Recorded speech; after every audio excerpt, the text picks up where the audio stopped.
Hi, and welcome to Origin of Concepts.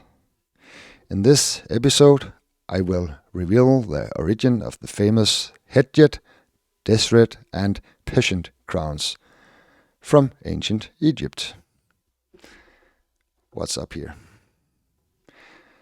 And before we start, I can point out which crown is what. Get my pen here. Let me use this color. The first crown is the Hedjet, which symbolize Upper Egypt. Next to it, we got the Deshret, the red crown, which symbolize Lower Egypt. And the last crown is the Pschent crown, which combines the Upper and Lower Egypt,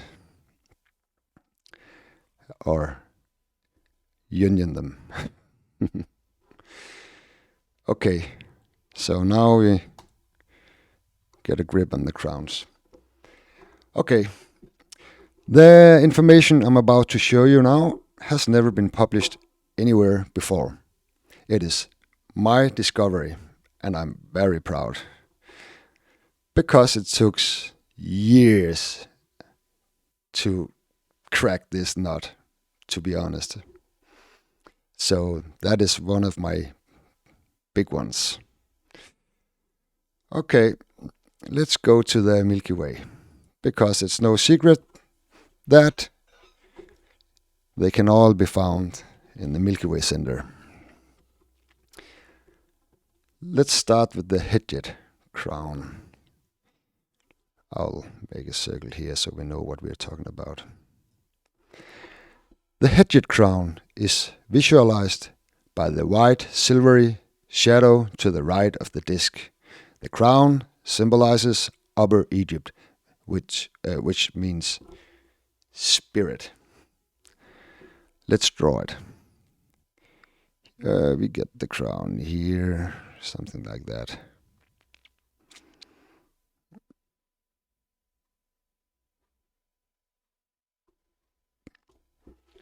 There we got it. The Hedjet crown. And by the way, in my opinion, was physical Egypt never divided into Lower and Upper Egypt. I believe the texts were interpreted a bit too literally. But that's my opinion. I will let you decide. Often too many text is written too literally. Okay, and then we come to the Deshret crown, the red crown of Lower Egypt. And oh God, this crown was by far the most challenging find ever. The shape isn't visible in the sky, so I had to piece together information from countless lines of text. But here it comes. The Deshret crown means the red one is visualized by the red area surrounding the disk, the disk light, which emerging into the striped shadow. And the disk is the head that wears the crown. Okay, and I'll of course make it in red. So let's try drawing the crown. Let's start like this.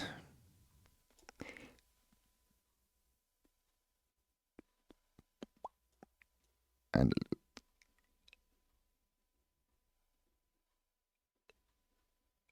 here we got the crown. This is the area or the text is describing, which gave me the image inside my head. So here we got the crown. And let me tell you a little bit backstory about the crown, because it could be useful. The crown is made of reeds, which is an allegory of the striped shadow, the reeds along the Nile River in the sky. And of course, the stripes and the striped shadow is the reeds. This is all the reeds.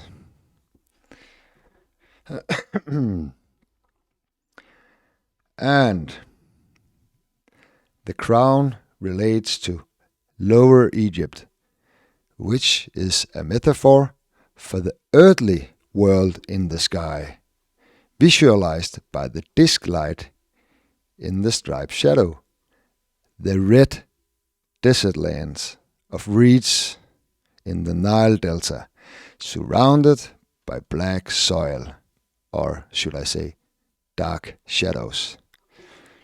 Because this area is surrounded, first of all, by the black shadows inside the reeds,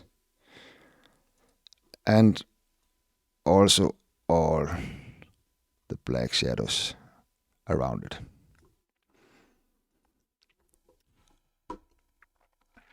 Okay. And then the spiral on the crown's front is claimed to be a honeybee's proboscis, the tongue of the honeybee, referring to the translation, and I quote, "He of the sedge and bee," sedge means reeds, which is translated to "he of Upper and Lower Egypt." So let's look at this spiral. I'll make another color.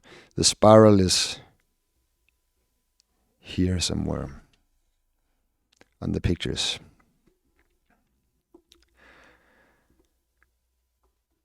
And just to note you, in my opinion, this is not the tongue of a honeybee, because there's not a single relief or papyrus displaying a honeybee with that kind of tongue. The honeybee relations have to be found somewhere else. And in very, very, very, very ancient Egypt, the bee was associated with the disk in the Milky Way center, the beehive. You see the beehive here. And there's plenty of honey for everyone. And of course, the honey is visualized by the disk light. And the honey could also be manifested spirit. You know, spirit manifested in the physical world.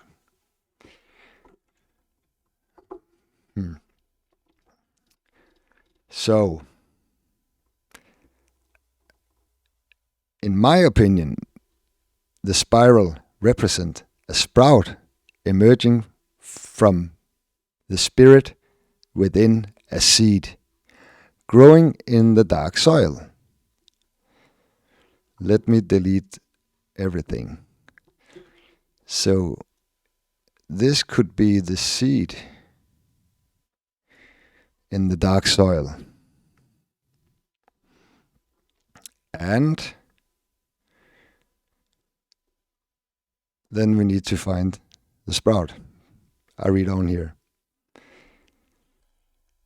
It's the spirit manifesting into the physical world. The Pharaoh's most important task was to implement spirit in the physical world. You know, the pharaohs had to obtain wisdom and put it into the brain of his people or into the society. It was his one and only task, you know. He was the man between God and people, you know, like all the other priests later on. He was the medium, so to speak. And that's exactly what the honeybee represent, because the honeybee, you know, find the flower and suck up the nectar and transform it to honey. And so to speak, you know, the bee is collecting spirit and manifested in the physical world so we can eat it. Okay? I don't know if it makes sense. But as usually, it's up to you. And then this is pure speculation, because I maybe think that the spiral could very well have been inspired by the thin shadow emerging on top of the disc, which actually looks like a sprout from a seed.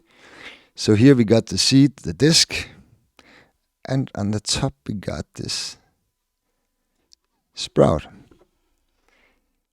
And this shadow is heavily used in other of the worldwide myth.